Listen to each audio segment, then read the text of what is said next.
single day. I'm gonna make. Assalamualaikum, saya mau bahas soal SKB Guru Bahasa Indonesia. Jangan lupa like dan subscribe.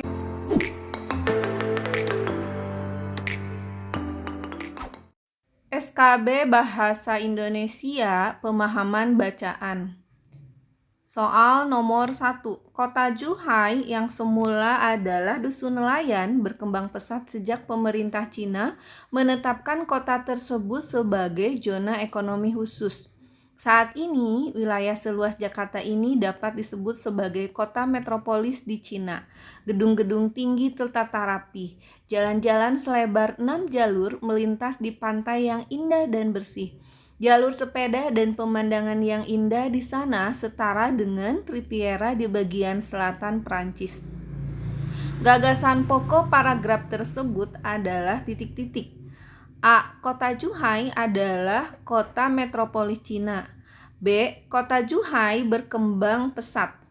C. Kota Zhuhai tertata rapi. D. Kota Zhuhai memiliki fasilitas sebagai metropolis.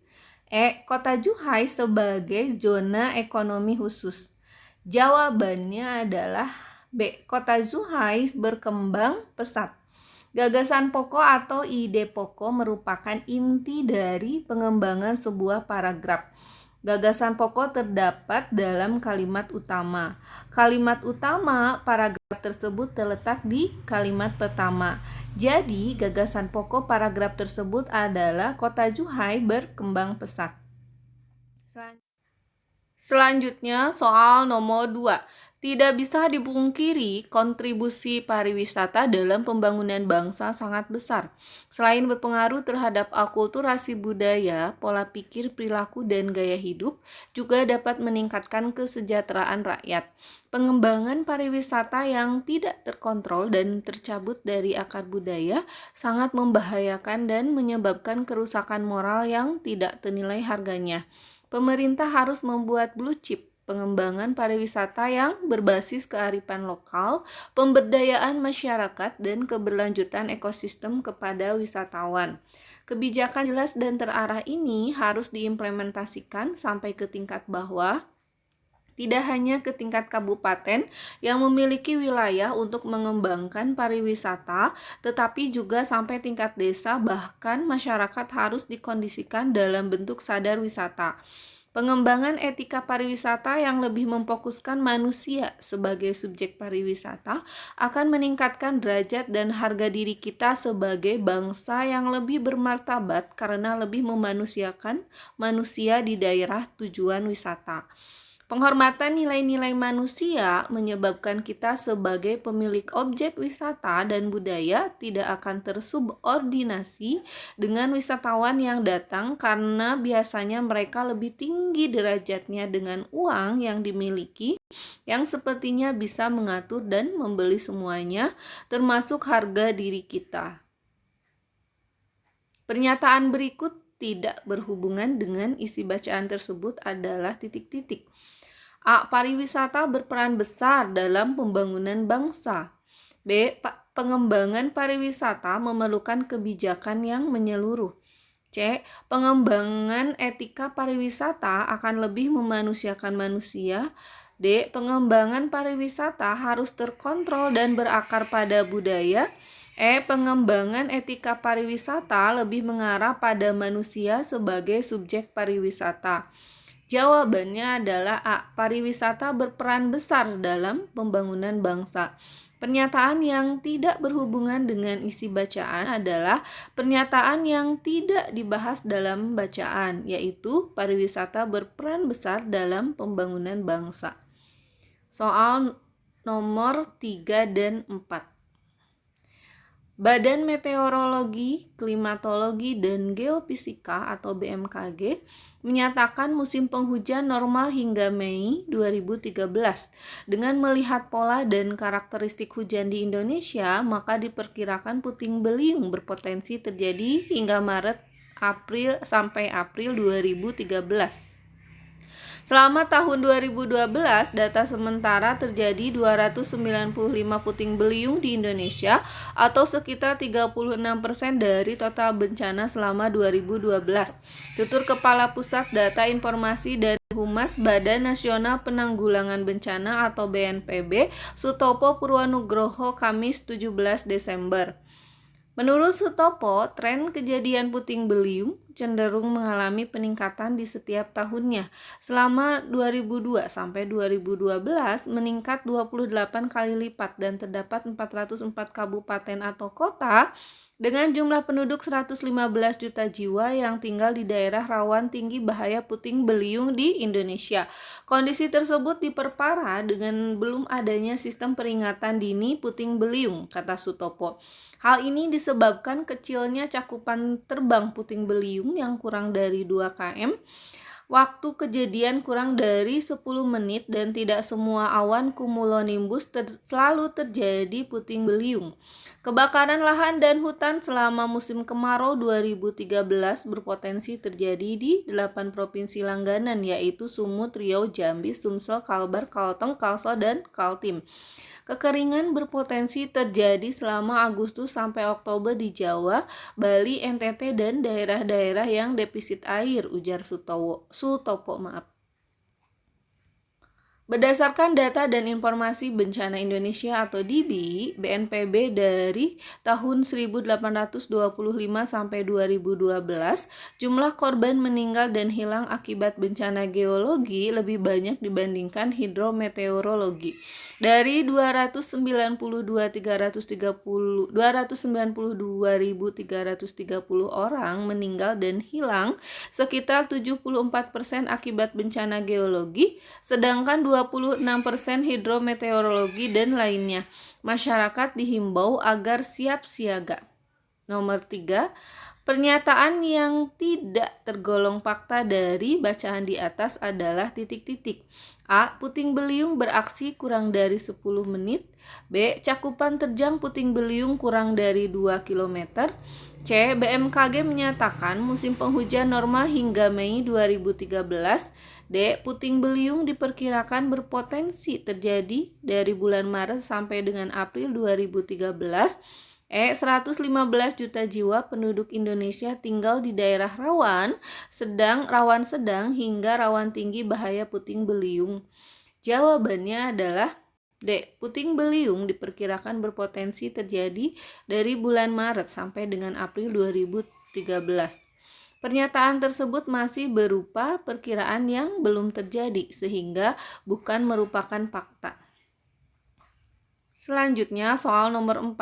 Fakta yang salah di bawah ini adalah titik-titik. A. Kasus puting beliung menyumbang lebih dari 30% dari total bencana di Indonesia. B. 292.330 orang meninggal dan hilang akibat bencana geologi dan hidrometeorologi. C. Jumlah korban meninggal dan hilang akibat bencana hidrometeorologi lebih sedikit dibandingkan geologi. D. Tren kejadian puting beliung mengalami peningkatan sebesar 28 kali lipat dalam tempo 9 tahun. E. Sumut, Riau, Jambi, Sulsel, Kalbar, Kalteng, dan Kaltim berpotensi mengalami kebakaran lahan selama musim kemarau. Jawabannya adalah D. Tren kejadian puting beliung mengalami peningkatan sebesar 28 kali lipat dalam tempo 9 tahun. Disebutkan pada bacaan bahwa selama 2002 sampai 2012 berarti 10 tahun meningkat 28 kali lipat dan terdapat 404 kabupaten atau kota dengan jumlah penduduk 115 juta jiwa. Selanjutnya, teks soal untuk nomor 5 dan 6. Seni seperti juga kata-kata adalah suatu bentuk komunikasi. Kata-kata baik lisan maupun tulisan menyediakan akses kepada umat manusia pada generasi-generasi berikutnya semua pengetahuan yang diperoleh melalui pengalaman dan penghayatan, baik dari generasi-generasi sebelumnya maupun dari para pemikir terbaik dan terdepan di masanya. Seni menyediakan akses kepada umat manusia pada generasi-generasi berikutnya semua perasaan-perasaan yang dialami oleh pendahulu mereka dan perasaan-perasaan yang para seniman terbaik dan terdepan di masanya. Sebagaimana evolusi pengetahuan terjadi dengan memindahkan dan mengganti apa yang salah, demikian juga evolusi perasaan terjadi melalui seni. Perasaan-perasaan yang kurang baik dan kurang penting bagi keberadaan tersebut. Inilah tujuan dari seni. Semakin dekat seni mencapai tujuan tersebut, semakin baik seni tersebut. Soal nomor 5. Pengarang mengembangkan teks tersebut terutama dengan cara titik-titik. A. Teori dan penolakan. B. Contoh dan generalisasi. C. Perbandingan dan perbedaan. E. Diferensi dan deduksi. Jawabannya adalah C. Perbandingan dan perbedaan. Dalam paragraf terdapat perbandingan antara seni dan kata-kata sebagai bentuk komunikasi kalimat ke-1.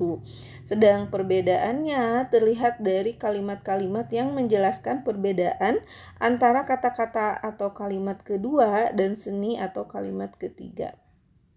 Soal nomor 6. Menurut pengarang, pengetahuan adalah titik-titik. A. Evolusioner dan emosional. B. Kumulatif dan progresif. C. Dinamis dan siklikal. D. Praktis dan tanpa arah. Jawabannya adalah B. Kumulatif dan progresif. Karena selalu berkembang, mengalami kemajuan dari generasi ke generasi berikutnya. Soal nomor 7. Tradisi Ciblon atau musik sungai tak hanya dikenal di kota gede Yogyakarta. Di pedalaman Jawa Tengah pun masyarakatnya mengenal dengan baik kegiatan Ciblon. Meskipun tidak menjadi tradisi, anak-anak biasanya menjadikan permainan ini untuk melepaskan lelah sehabis bersekolah atau mengembalakan ternak. Simpulan yang sesuai dengan isi kutipan tersebut adalah titik-titik. A. Tradisi Ciblon merupakan gejala yang umum pada masyarakat pesisir, khususnya Yogyakarta dan Jawa Tengah. B. Tradisi Ciblon di Jawa Tengah dan Yogyakarta serupa karena dimainkan oleh anak-anak di saat senggang. C. Karena menjadi tradisi, Ciblon dikenal sebagai permainan yang populer di kalangan anak-anak. D. Ciblon dikenal dengan baik di Jawa Tengah dan Yogyakarta meskipun bukan tradisi. E. Anak-anak biasanya bermain Ciblon sepulang sekolah. Jawabannya adalah D. Ciblon dikenal dengan baik di Jawa Tengah dan Yogyakarta meskipun bukan tradisi. Simpulan adalah hasil yang mencakup keseluruhan isi paragraf. Paragraf tersebut membicarakan tradisi Ciblon yang tidak hanya dikenal di Yogyakarta, tetapi di Jawa Tengah meskipun bukan tradisi. Selanjutnya soal nomor 7. Sifat dasar manusia yang selalu ingin tahu asal-usulnya dan asal mula peradaban bangsanya menyebabkan kepurbakalaan menjadi urusan yang penting di banyak negara. Purbakalauan diperlukan untuk menggali informasi budaya masa lalu dan memberinya makna dalam konteks kebangsaan. Bukan itu saja, mereka juga bertanggung jawab terhadap kelestarian objek purbakala.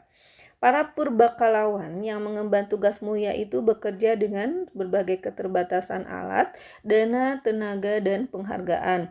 Oleh karena itu, kepurbakalaan bukanlah semata-mata urusan dan tanggung jawab ahli arkeologi. Dalam paragraf tersebut terdapat kalimat yang tidak menjelaskan gagasan utama. Kalimat dimaksud adalah kalimat titik-titik. A. Pertama, B. Kedua, C. Ketiga, D. Keempat, E. Kelima. Jawabannya adalah D. Keempat. Kalimat yang tidak menjelaskan gagasan utama disebut dengan kalimat sumbang. Kalimat tersebut terletak di kalimat keempat karena yang dibahas adalah tentang pentingnya kepurbakalaan suatu bangsa, tidak menyangkut ahli arkeologi. Oke, cukup sekian sharing soal dari saya kali ini. Terima kasih untuk perhatiannya. Sampai jumpa lagi.